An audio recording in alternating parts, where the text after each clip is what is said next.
So I'm out here today at Cherokee Park in Larimer County, Colorado. I'm looking for my butterfly, the butterfly I studied when I was in college, Neominois ridingsii. The subspecies that's here is wyomingo, and this was part of my thesis for my master's degree, was working on this butterfly. So we're gonna go collect some, we're gonna hopefully video some, and do a little bit of behavioral observations. So if the wind doesn't get to us, looks like it's going to be a good day. The butterfly is referred to by James Scott as the grasshopper satyr, and that's because Neominois likes to land on the ground and then get startled. It'll fly up, but it doesn't fly like a typical butterfly. It kind of flies up. It may go 15-20 feet and then it alights again. It lands back on the ground. And so James Scott referred to this butterfly as the grasshopper satyr because it kind of mimics what grasshoppers do. So in this wind, if you startle one, it'll fly with the wind, but the wind will carry it sometimes further than 15-20 feet. So if you can keep your eye on them, then you can see where it lands and then hopefully walk over, get a short video picture, or collect it. So this wind is quite a challenge, I have to say.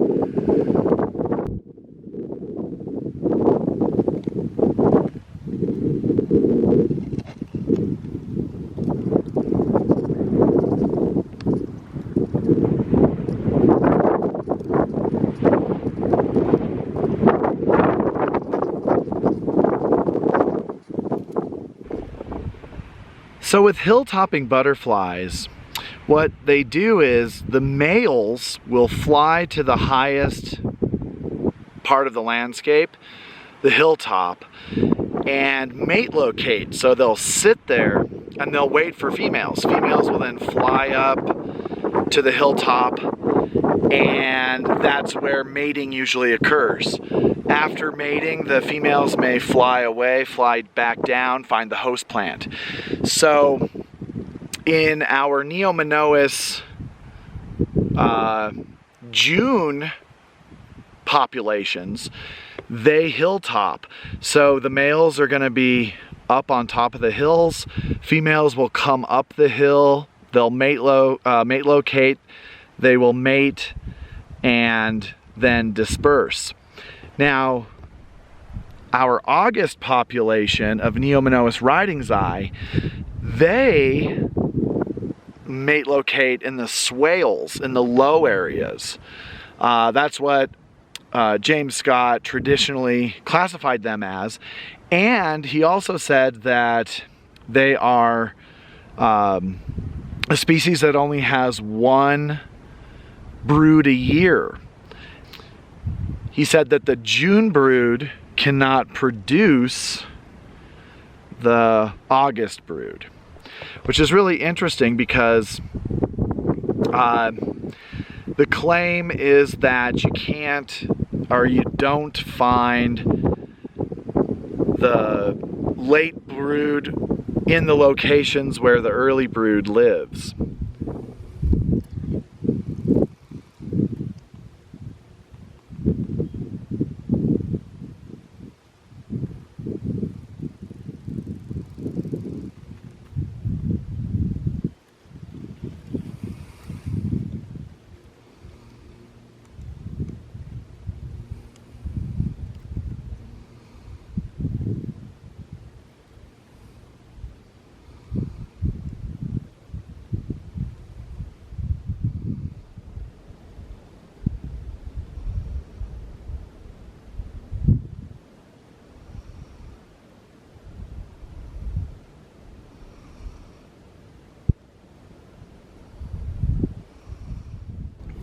Well, Neominois seems to be so common here, they're landing on our road.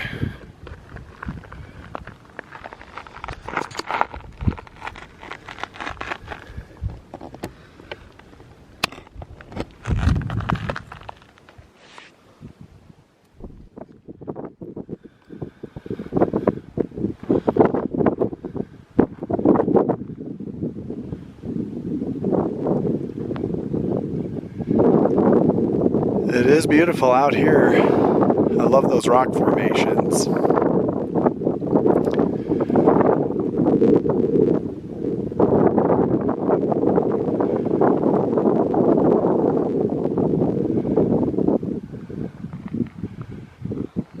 Beautiful day. Despite the wind, it's a beautiful day.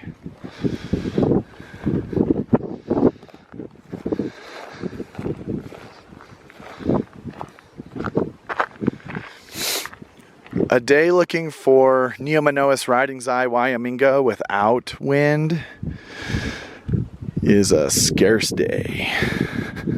Just saw another one. They are so common here today, it's amazing.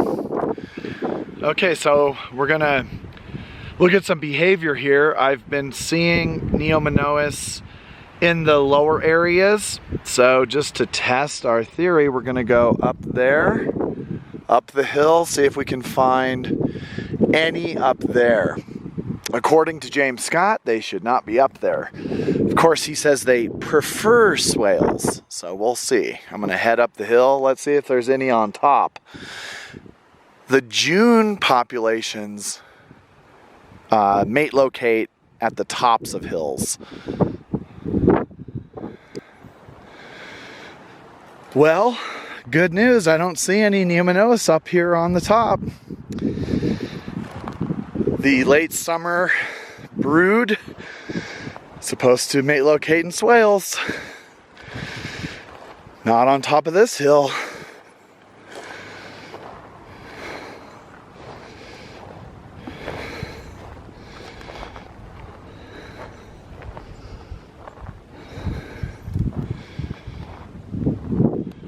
Oh, there's one. There is a Neominois on top of this hill.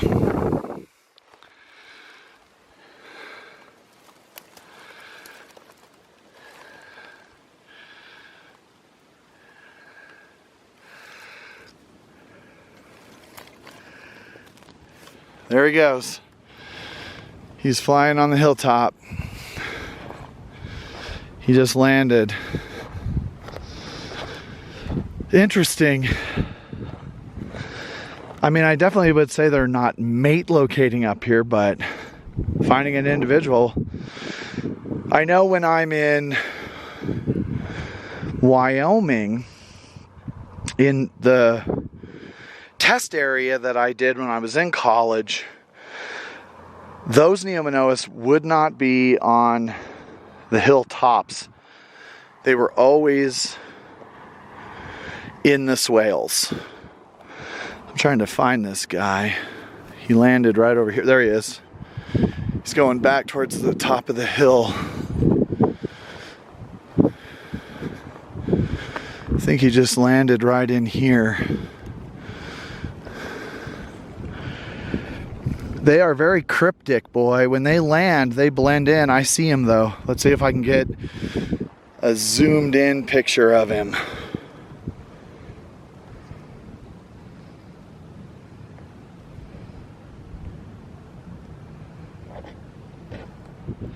Okay, really interesting. We just saw that female here on top. Looking for some more.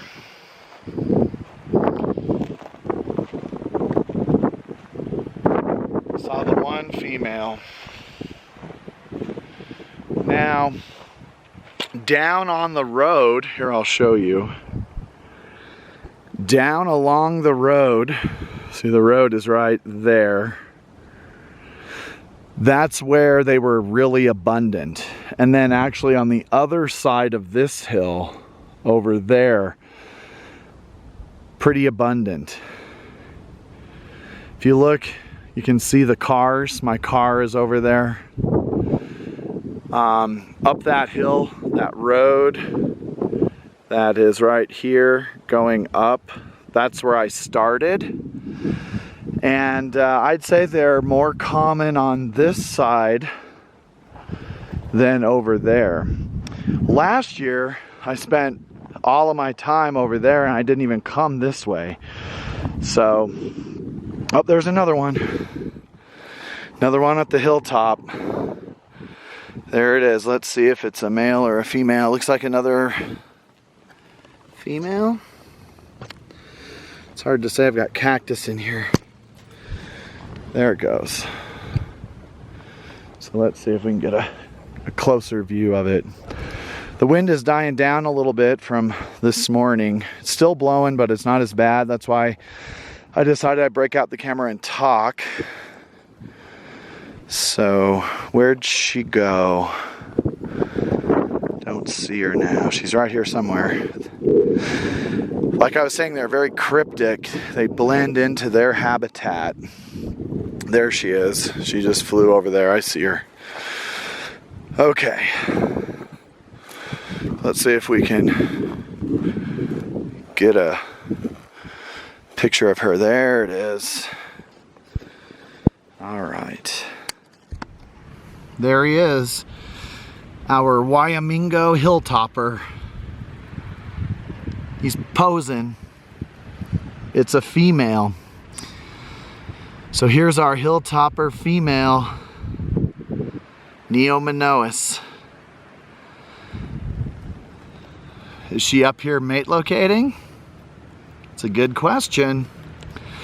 She is definitely on the hilltop. And she is definitely hanging out. Mystery. So here I am up on this hilltop, and I found two females that looked kind of fat. They had probably already mated, but they were up here at the top of the hill. So interesting. Let's head back down towards the car. It's lunchtime, so I'm gonna grab some food, but on my way back to the car, I'm gonna look in the swales, see if we can find some more Neominois. All right.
well be the reason why Neominois ridingsii prefers the low swales. You can feel the wind, you can hear the wind. They get all up the hill, it's going to be even more windy. So my hypothesis is that they've evolved to stay in the low areas because it's always windy here. It's always windy in Wyoming and this part of northern Colorado. I've been waiting for the wind to die down all morning so I can start recording, because I know how annoying it is to hear the wind in the camera. But I just thought I'd show you an example of what I deal with when I'm looking for my butterfly. So, pretty interesting. I don't know. It's a hypothesis. It's kind of hard to test because even on calm days, Neominois, ridingsii, wyomingo prefers the swales, the low areas, but could be an adaptation to this wind. Over in western Colorado, other parts where Neominois resides, it's not this windy. So we'll see. See if we can record some more. Now that we've seen what Neominois looks like out in the field, let's get a closer look at some of the specimens in my collection. Now I have some specimens of each of the 4 subspecies from here in Colorado. And here's my drawer of Neominois. We're going to look at each subspecies now a little bit closer. Let's take a closer look at the Colorado subspecies of Neominois ridingsii. So I've got 4 subspecies here, and the one on the far left, these guys, are going to be the wyomingo. And so the top one was collected at a site in Wyoming where I studied Neominois when I was in college. The bottom specimen is one from Cherokee Park where we were investigating in our video. The next subspecies is the one that was considered to be the only Colorado subspecies up until about 25 years ago, and that's Neominois ridingsii stretchii. So this individual's from Montrose County near Cimarron, and this guy is from Uray County near Kelowna. The one on the right of it is my butterfly that I discovered near Parachute, Colorado. This is Neominois ridingsii coloalbitera, and both of these specimens are from the type locality, and you can see they're much lighter than the typical stretchii that's throughout Colorado. And here we have Neominois ridingsii curicata on the far right. Mike Fisher and I described it as a new subspecies in Gunnison County. So we can find it right at the Western State College, or whatever it's called now, Western State University or Western Colorado University, whatever it is. We can find it at Western State, right on the hill. It's also north of Gunnison in Almont. So you can see that there is an array of color for these different butterflies, and they tend to match their environment. So if the environment has light colored soil, then these butterflies are light colored. If they have darker soil, then these butterflies are darker. So Neominois ridingsii coloalbitera, it lives in oil shale that is very light. So it has adapted to living on that light soil. In contrast, Neominois ridingsii curicata lives on Precambrian dark rock near Almont and then over in Gunnison. So it has adapted to be darker in color. The other two live on medium colored rocks throughout the state in sagebrush areas or out on the plains where there's prairie. So stretchii is going to be all the way from the eastern slope of Colorado all the way into western Colorado. And it goes out onto the plains of Colorado into the Pawnee National Grasslands. With the mystery of wyomingo versus stretchii, we're looking at individuals that are what we call sympatric. They occur in the same region, the same geographic area, but they're also allochronic, which means that they live at different times. And I don't know what's going on. The question is still up to debate as far as I'm concerned. I have found Neominois ridingsii coloalbutera at the type locality as late as August 8th. And so I don't know what's going on. We are just now beginning a study where we are looking at the genetic variation of these butterflies, and we are having their DNA sequenced again. I did this in college back in the mid-2000s, but I really didn't have any differences come up. So back then, I only tested wyomingo, stretchii, and a species of Carinassa in Asia. But now we are having coloalbutera's DNA tested and Curicata's DNA tested. So we're going to run testing on all four of these again with more modern DNA analysis to try and figure out if there's any variation.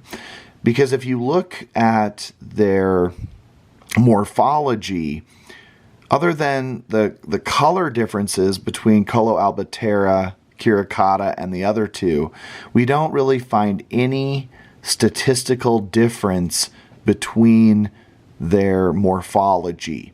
So we're really interested in looking at their DNA. So that'll be coming next, and hopefully I'll be publishing a paper about it, and we will also let you know what we find.